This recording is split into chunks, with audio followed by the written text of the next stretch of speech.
Bonsoir à tous et bienvenue sur RTI 1 pour cette dernière session d'information. Il est 23h, voici les titres de ce journal. Le projet de loi instituant un code de l'urbanisme et du domaine foncier urbain a été adopté lundi dernier, une adoption à l'unanimité des 14 membres de la commission recherche de la science, de la technologie et de l'environnement du Sénat. Le nouveau code permettra de réduire considérablement le volume des litiges fonciers. Pascal Afi Nguessan a été désigné pour porter l'étendard du Front populaire ivoirien pour la présidentielle d'octobre prochain. De son côté, Daniel Boni-Claverie, réélu présidente de l'Union républicaine pour la démocratie URD, se lance aussi dans la course pour le palais présidentiel. Je suis de retour et déterminé à apporter ma pierre à l'édifice, au renouveau et au développement du football ivoirien. Des propos de Didier Drogba, l'ancien footballeur a déposé officiellement samedi sa candidature à la présidence de la Fédération ivoirienne de football. Voilà pour les titres. Et pour démarrer ce journal, on met le cap sur Yamoussoukro. Dans la capitale politique ivoirienne, le Sénat a voté à l'unanimité le projet de loi instituant le code de l'urbanisme et du domaine foncier urbain. Il vise à mettre fin aux litiges fonciers et à vulgariser de meilleures règles d'urbanisme. L'éclairage de Kader Sogodogo. La Côte d'Ivoire dispose désormais d'un nouveau code de l'urbanisme et du domaine foncier urbain. Le projet de loi présenté par le ministre de la Construction, du Logement et de l'Urbanisme, Bruno Nabagné-Koné, a eu le quitus des sénateurs réunis en commission à Yamoussoukro.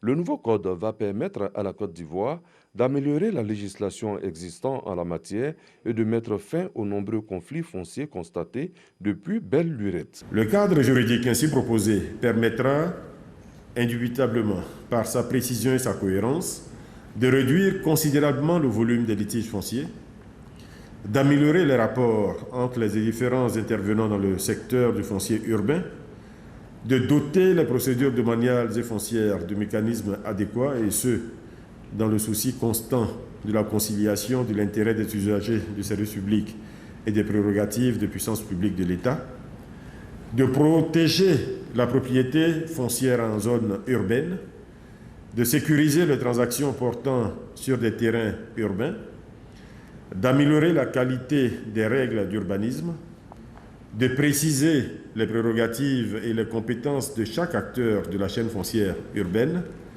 de vulgariser les règles d'urbanisme, d'assurer le respect des règles d'urbanisme, de mettre fin à terme à la prolifération des quartiers précaires. Bruno Nabagné-Koné a relevé devant les sénateurs que la délivrance des arrêtés de construction définitifs ont connu un boom en Côte d'Ivoire. Elles sont passées de 2500 l'année dernière. Abidjan, la capitale, enregistre plus de 9000 ACD cette année. Pour l'ensemble du pays, le nombre est passé à 16 000. Des efforts que le nouveau code de l'urbanisme et du domaine foncier urbain contribuera à améliorer davantage.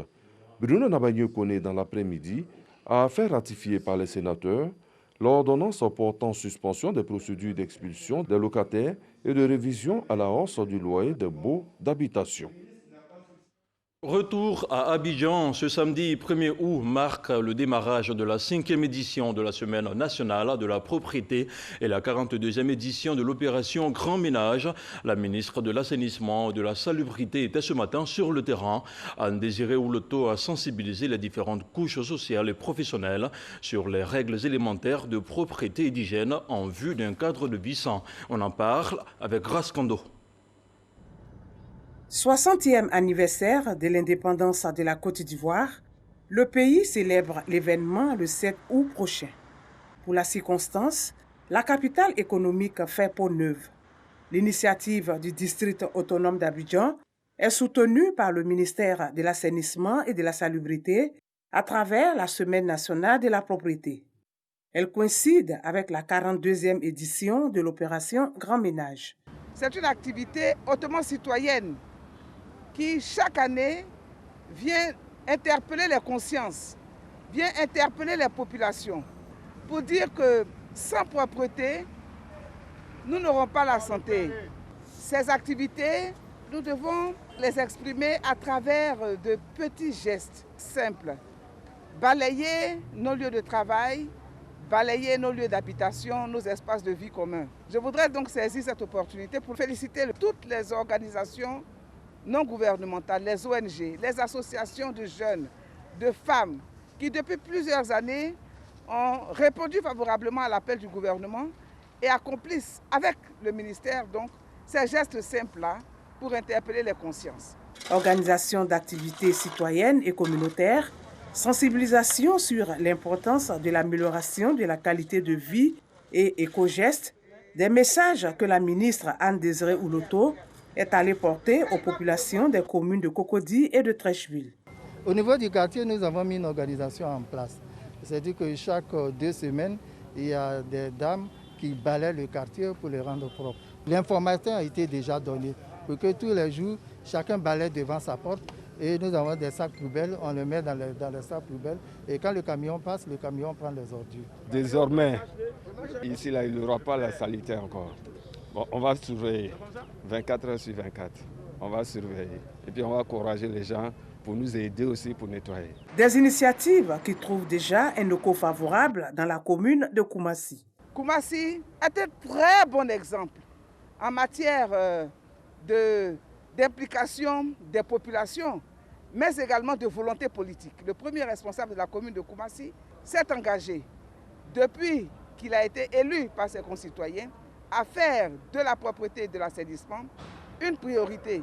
Et aujourd'hui, Koumassi fait plaisir. Koumassi est devenue aujourd'hui la prunelle du district d'Abidjan. Pour la ministre Anne-Désirée Ouloto, la propriété, c'est l'affaire de tous. Les matières premières agricoles seront bientôt cotées en bourse. Le ministre de l'Agriculture était l'invité de la BRVM, la bourse régionale de valeurs mobilières.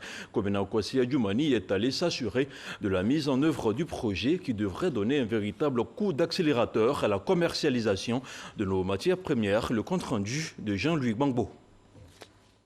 Bientôt une bourse des matières premières agricoles à Abidjan, la première dans l'espace UEMOA. Les travaux en vue de la mise en place effective de cet outil ont connu une avancée notable. Nous avons procédé à la définition de l'architecture du marché, à la conception de son cadre légal, réglementaire et institutionnel, à l'élaboration du business plan de toutes les entités du marché.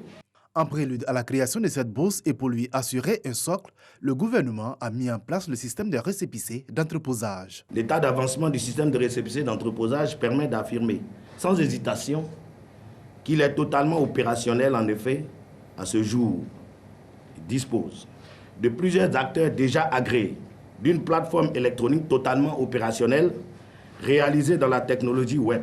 Des acquis qui renforcent l'optimisme du ministre de l'Agriculture et du Développement rural quant au démarrage dans les prochains jours des opérations de cette bourse des matières premières agricoles. C'est un instrument, je dirais un outil qui est mis à la disposition de l'État de Côte d'Ivoire pour valoriser les produits agricoles. Le producteur qui voit souvent ses produits pourrir sans moyen de les évacuer sur le marché, s'en trouvera heureux parce qu'il sait que désormais, il y a un outil qui sait où se trouve le produit et à quel niveau on peut assurer sa commercialisation. 3 spéculations ont été retenues pour le démarrage des opérations de la bourse des matières premières agricoles. Il s'agit de la noix de cola, la noix de cajou et le maïs. Et on reste dans le domaine agricole avec cette signature de convention entre la filière Anacarde, le GEPA ou encore le groupement des exportateurs professionnels de produits agricoles de Côte d'Ivoire et une société vietnamienne. Les 3 entités viennent de signer une convention vente et achat qui porte sur la vente de 150 000 tonnes d'Anacarde au groupe vietnamien. Les explications de Noël Niagno. Le groupement d'intérêt économique GEPA, groupement des exportateurs professionnels de produits agricoles et l'entreprise vietnamienne TNT ont signé, sous le parrainage du Conseil Cotonou Anacarde, une convention. Elle porte sur la vente et l'achat de 150 000 tonnes de cajou brut. Une action singulière saluée à sa juste valeur. La signature d'un contrat de vente-achat de 150 000 tonnes de noix brutes de cajou entre donc, le groupement d'intérêt économique et le groupe TNT, qui est un grand groupe vietnamien. Pour nous, c'est un moment extraordinaire, c'est un moment exceptionnel. Avoir ce type de partenariat est extrêmement important pour la filière. Une filière qui a souffert des mesures liées à la survenue de la pandémie parce que la production nationale est exportée à hauteur de plus de 80%. Voilà pourquoi la responsable de l'entreprise signataire de la Convention rassure sur la suite de la collaboration avec la crise sanitaire. Je pense que c'est la collaboration des deux parties de grande échelle, c'est-à-dire une vendeur de grande échelle et collaborer avec un acheteur de grande échelle. Toutes les conditions de marchandises, d'entreposage, de personnel, de logistique sont prêtes. Et donc, je pense que maintenant, c'est très favorable. Et donc, vraiment, c'est un point fort pour que ce partenariat stratégique et durable et gagnant-gagnant aussi. Si le prix Bourchamp est maintenu, malgré tout, l'impact à l'international est notable. Quand nous disons que la matrice, la filière perd $500 la tonne, il s'agit effectivement des acteurs. Les acteurs, c'est surtout donc, le maillon des acheteurs, des exportateurs. Le prix Bourchamp, nous veillons à ce qu'il soit stabilisé à 400 francs. Notons que 738 000 tonnes de noix de cajou brutes sont commercialisées à ce jour, contre 634 000 tonnes sur la même période en 2019. On s'intéresse maintenant aux affaires militaires. Voici maintenant un bon moment que la première école de guerre des forces armées de Côte d'Ivoire est fonctionnelle. Il y a près d'un an à Zambakro, le ministre de la Défense procédait à l'ouverture officielle du premier cours d'études supérieures de défense, une école d'excellence et de stratégie qui forme des cadres militaires afin qu'ils soient capables d'apporter des solutions à la problématique du terrorisme et des menaces. Les 14 premiers officiers supérieurs stagiaires de l'établissement viennent de recevoir les insignes de leur brevet et leur parchemin de fin de formation. Envoyé spécial à Zambakro, à Boussanogo. Ces 14 officiers supérieurs stagiaires sont les tout premiers brevetés du cours d'études supérieures de défense. Ils sont la première promotion de l'école de guerre de Côte d'Ivoire. Ils ont reçu les insignes de leur brevet et les parchemins marquant la fin de leur formation. Ces officiers doivent consolider les 3 acquis majeurs de leur formation, à savoir l'acquisition d'un socle de connaissances des opérations, avec l'exigence d'interopérabilité croissante des nombreux acteurs nationaux et internationaux. Ensuite, les perspectives de développement de partenariats de défense dans une approche globale des problématiques contemporaines. Enfin, la recherche de l'efficience dans la décision et dans l'action. Les forces armées de Côte d'Ivoire réussissent ainsi le pari de tenir le cours d'études supérieures de défense en Côte d'Ivoire.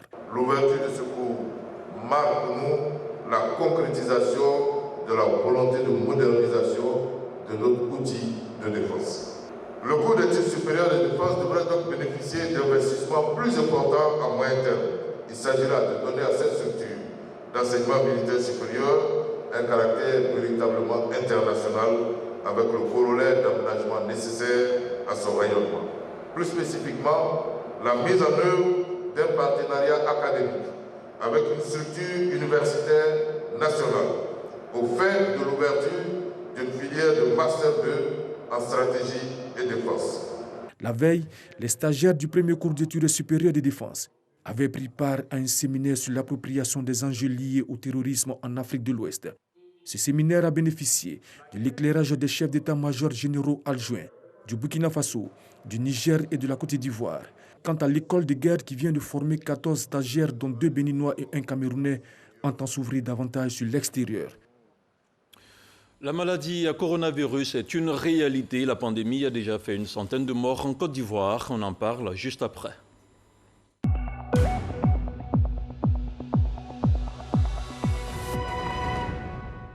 Et on fait maintenant le point de la situation de la Covid-19. Au 1er août 2020, le ministère de la Santé et de l'Hygiène publique a enregistré ce jour 62 nouveaux cas de Covid-19 sur 898 échantillons prélevés, soit 7% de cas positifs, 322 guéris et 0 décès. À la date donc du 1er août, la Côte d'Ivoire compte 16 109 cas confirmés, dont 11 750 personnes guéries, 102 décès et 4 257 cas actifs. Le nombre total d'échantillons est de 101 583. Et pour mieux lutter contre la maladie à coronavirus, rien de tel qu'une bonne coopération nord-sud. Le ministère fédéral allemand de la coopération économique et du développement vient d'offrir des équipements informatiques et des kits sanitaires au ministère de l'Éducation nationale, de l'enseignement technique et de la formation professionnelle. Autre objectif de ce don, améliorer la qualification et l'employabilité des artisans dans les domaines sanitaires. Didier Nguessan. 12 dispositifs de lavage des mains, 30 ordinateurs portables, 35 tablettes, 240 flacons de savon liquide et 1000 masques. Voici entre autres le contenu du don offert par la République fédérale d'Allemagne à la Côte d'Ivoire via le secrétariat d'État chargé de l'enseignement technique et de la formation professionnelle pour un coût global de plus de 30 millions de francs CFA. Ces équipements permettront certainement aux apprenants des centres de formation professionnelle bénéficiaires de continuer leur apprentissage en toute sécurité sanitaire. Les établissements bénéficiaires sont le Centre de perfectionnement au métier du bâtiment de Koumassi, le Collège d'enseignement technique de Boaké, le Centre Mohamed VI de Yopougon et l'IPNET de Cocody. La réouverture des structures de formation s'est opérée dans le strict respect des mesures et gestes barrières dans sa lutte contre la propagation de la pandémie. Le gouvernement ivoirien a bénéficié de l'appui des partenaires du système éducation-formation et des pays amis qui lui ont permis de répondre en partie aux besoins en matériel et produits sanitaires. Ce don s'inscrit dans le cadre du projet de partenariat pour la formation professionnelle dans les métiers d'installation sanitaire et photovoltaïque. 92 millions de francs CFA, c'est le coût global d'un don offert par l'Église adventiste du 7e jour au CHR d'Aboisseau, un don en équipements médicaux remis en présence du chef de cabinet adjoint du ministère de la Santé et de l'Hygiène publique vendredi à Aboisseau. On retrouve encore une fois Didier Nguessan. Des lits d'hospitalisation, des blouses et autres équipements médicaux d'une valeur de 92 millions de francs CFA offerts au centre hospitalier régional d'Aboisseau. Le donateur est l'Église adventiste du 7e jour à travers son agence d'aide et de développement, ADRA. Nous sommes venus à Aboisseau parce que nous savons qu'ici, il y a des personnes qui ont besoin de notre attention. À travers la mission que l'Église a donnée à ADRA, nous sommes obligés, nous avons une mission sacrée d'être partout dans l'action humanitaire, dans les urgences. L'ADRA et le ministère de la Santé et de l'Hygiène publique signent une convention en vue d'améliorer la prise en charge des malades. Ce don vient renforcer nos capacités de réaction, nos capacités de prise en charge de ces patients. Je voudrais alors leur dire merci. Merci d'avoir ajouté leur pierre à la construction de cet édifice confié au ministère de la Santé et la prise en charge des patients. Fondée en 1956 sous l'appellation de Secours adventiste, l'ADRA œuvre pour le bien-être des populations les plus vulnérables. On ouvre à présent la page politique de ce journal. Il a été désigné pour porter l'étendard du Front populaire ivoirien pour la présidentielle d'octobre prochain. Ce samedi, au Palais de la Culture de Treichville, Pascal Affi-Nguessan a fait l'unanimité lors du 5e congrès extraordinaire éclaté du FPI qu'il a désigné au terme des travaux. On regarde ensemble ce reportage d'Alexis Ouedraogo.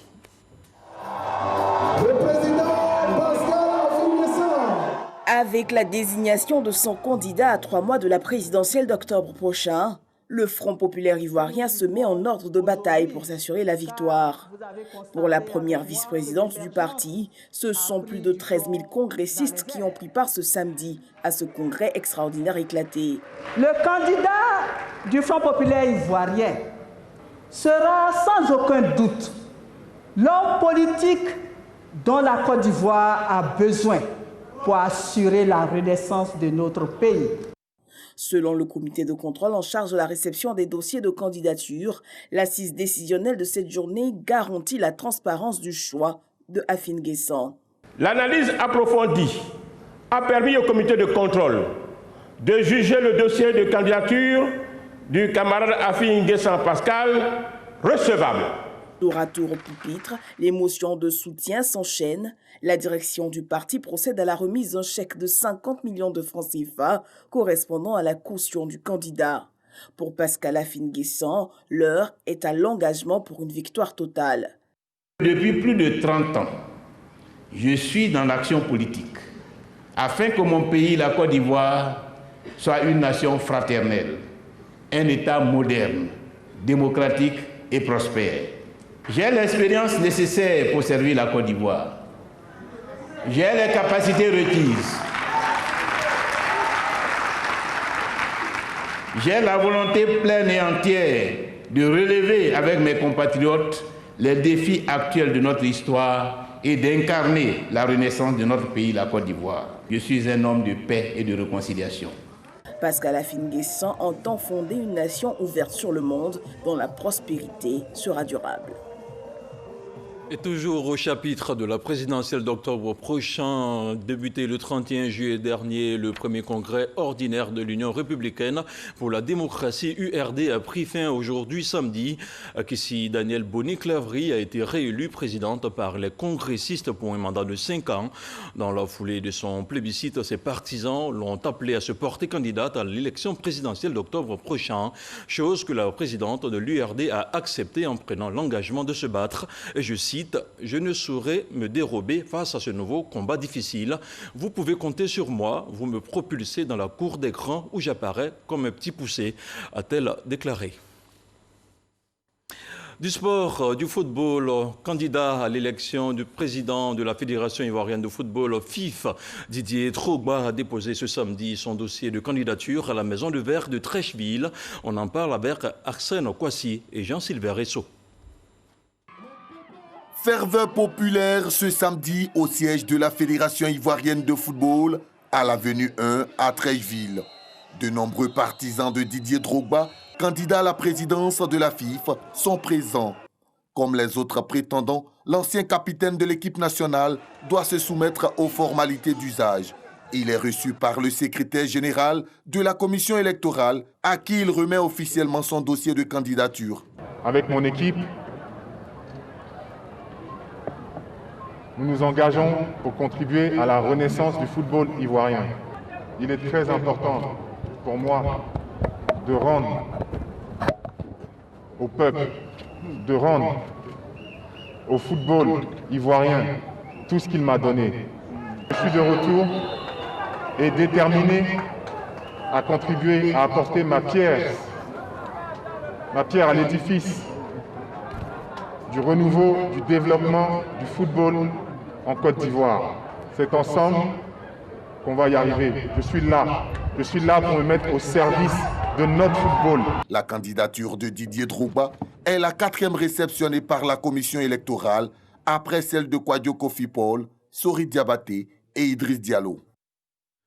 Et du sport à la culture, il n'y a qu'un pas. La Chine et la Côte d'Ivoire entendent continuer de renforcer leur coopération, et ce par des actes concrets, ce qui justifie cette rencontre au ministère de la Culture entre la ministre Raymond Goudou Kofi et le diplomate chinois en Côte d'Ivoire, l'ambassadeur Huan Li.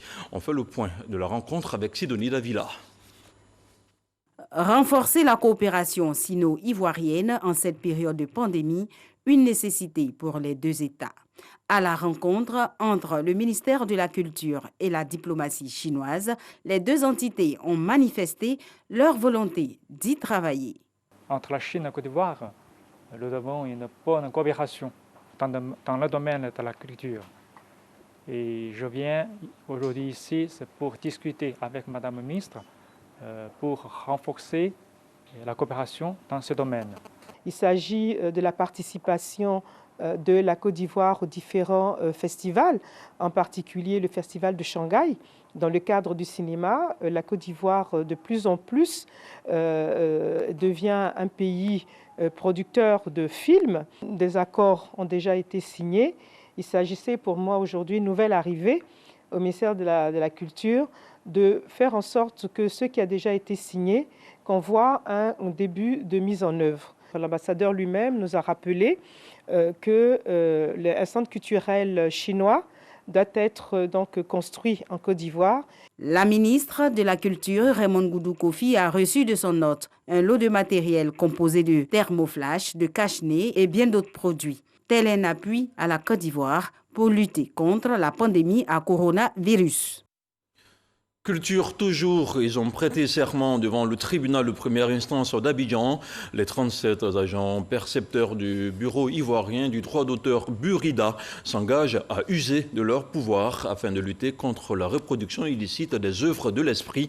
Ils s'engagent également à faire respecter les règles sur le droit d'auteur et les droits voisins. Jean-Marc Diadji. 37 agents et cadres du bureau du droit d'auteur Burida prêtent serment devant le juge du tribunal de première instance d'Abidjan-Plateau. Ces agents percepteurs ont désormais pour mission de saisir, constater l'exploitation illicite d'œuvres de l'esprit et d'établir des procès-verbaux à l'exemple des commissaires de justice. Ils s'engagent à exercer leurs fonctions dans l'éthique et la déontologie. Ça fait près de 10 ans que nous demandons la sermentation à nos différents responsables. Aujourd'hui, c'est chose faite. Ça va au contraire nous alléger parce que notre travail va aller encore beaucoup plus rapidement au lieu d'avoir recours constamment aux forces de l'ordre. Nous voulons changer, transformer l'image que l'opinion s'est faite du percepteur du Burida.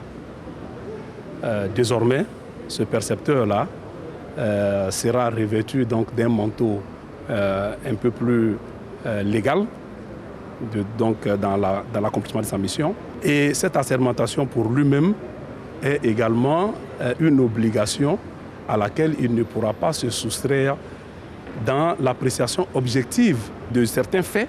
L'assermentation des agents a pour enjeu de renforcer leurs capacités opérationnelles et d'augmenter les recettes de l'institution. Il s'inscrit dans le plan d'action stratégique de développement du bureau ivoirien du droit d'auteur. Et dans l'actualité hors de chez nous, le Bénin a célébré ce samedi le 60e anniversaire de son accession à l'indépendance sans les traditionnelles festivités. Le défilé des forces de sécurité et de défense a notamment été annulé. Une première dans le pays qui enregistre 1770 cas de Covid-19 et 35 décès selon les derniers chiffres. Et c'est la fin de cette édition. Merci de l'avoir suivi. On se retrouve à 6h30 pour une nouvelle session d'information sur votre chaîne RTI 1. Bonsoir.